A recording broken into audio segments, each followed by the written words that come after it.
সফররত জাতিসংঘের মহাসচিব অ্যান্তোনিও গুতেরেসের সঙ্গে সৌজন্য সাক্ষাৎ করেছেন সেনাবাহিনী প্রধান জেনারেল ওয়াকারুজ্জামান।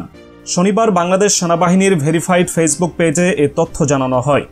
সৌহার্দ্যপূর্ণ এই বৈঠকে পারস্পরিক কুশল বিনিময়ের পাশাপাশি জাতিসংঘের মহাসচিব জাতিসংঘ শান্তিরক্ষা মিশনে বাংলাদেশের সশস্ত্র বাহিনীর পেশাদারিত্ব ও দক্ষতার প্রশংসা করেন এবং শান্তিরক্ষীদের গুরুত্বপূর্ণ অবদানের জন্য আন্তরিক কৃতজ্ঞতা প্রকাশ করেন।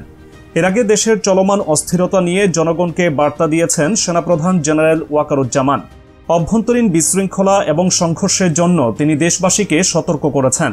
বিশেষ করে অভ্যুত্থানের পর থেকে বাংলাদেশের পরিস্থিতি নিয়ে আন্তর্জাতিক মহলে ব্যাপক আগ্রহ তৈরি হয়েছে।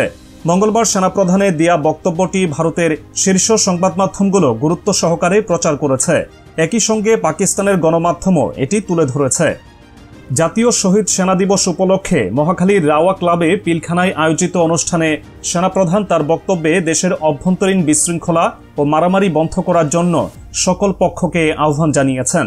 তিনি সতর্ক করেন, যদি দেশের মানুষ নিজেদের মধ্যে বিভাজন ভুলে একসাথে কাজ না করতে পারেন তবে দেশের স্বাধীনতা ও সার্বভৌমত্ব বিপন্ন হয়ে পড়বে। ভারতীয় গণমাধ্যমে সেনাপ্রধানের বক্তব্য বেশ কিছু জায়গায় উত্তেজনা তৈরি করেছে।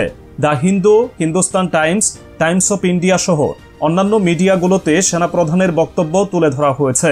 এতে নির্বাচন ও অভ্যন্তরীণ বিশৃঙ্খলার প্রসঙ্গও এসেছে। যদিও ভারতীয় সংবাদ মাধ্যমগুলি সাধারণত সেনাপ্রধানের বক্তব্যকে একটু বেশি উত্তেজিতভাবে উপস্থাপন করেছে। পাকিস্তানের গণমাধ্যম যেমন ডন ও এক্সপ্রেস ট্রিবিউন সেনাপ্রধানের বক্তব্যকে তার সরকারের আইন শৃঙ্খলা পরিস্থিতির পরিপ্রেক্ষিতে তুলে ধরেছে। সেনাপ্রধান তার বক্তব্যে বলেন, সাম্প্রতিক অস্থিতিশীলতার জন্য অভ্যন্তরীণ বিশৃঙ্খলা দায়ী। তিনি জানান, এমন সংকটের সময়ে অপরাধীরা সুযোগ নিচ্ছে আর তাদের কার্যকলাপ দেশের জন্য ক্ষতিকর হয়ে দাঁড়াচ্ছে। তিনি সব পক্ষকে ঐক্যবদ্ধ হওয়ার আহ্বান জানান, কারণ একসাথে থাকলেই সংকটের মোকাবেলা করা সম্ভব। তিনি আরও বলেন, আমাদের একত্রিত থাকতে হবে এবং যদি বিভেদ কমাতে না পারি তবে সমস্যা আরও বাড়বে। আমরা দেশের শান্তি এবং শৃঙ্খলা রক্ষায় কাজ করতে চাই এবং এর জন্য আমাদের আইন শৃঙ্খলা বাহিনীকে সহায়তা করতে হবে। এছাড়া সেনাপ্রধান দেশের ভবিষ্যৎ নিয়ে এক দৃঢ় অবস্থান নিয়েছেন এবং বলেছেন, তার একমাত্র আকাঙ্ক্ষা হল দেশ এবং জাতিকে একটি সুন্দর অবস্থানে রেখে সেনানিবাসে ফিরে যাওয়া। তিনি সতর্ক করেছেন যে মতবিরোধ থাকা সত্ত্বেও সবাইকে এক হয়ে দেশের মঙ্গলার্থে কাজ করতে হবে।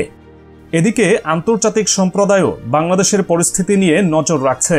বিশেষ করে ভারত, পাকিস্তান, মিয়ানমার, যুক্তরাষ্ট্র, ইউরোপ ও চীন এইসব দেশগুলো বাংলাদেশের রাজনৈতিক পরিস্থিতি নিয়ে উদ্বিগ্ন।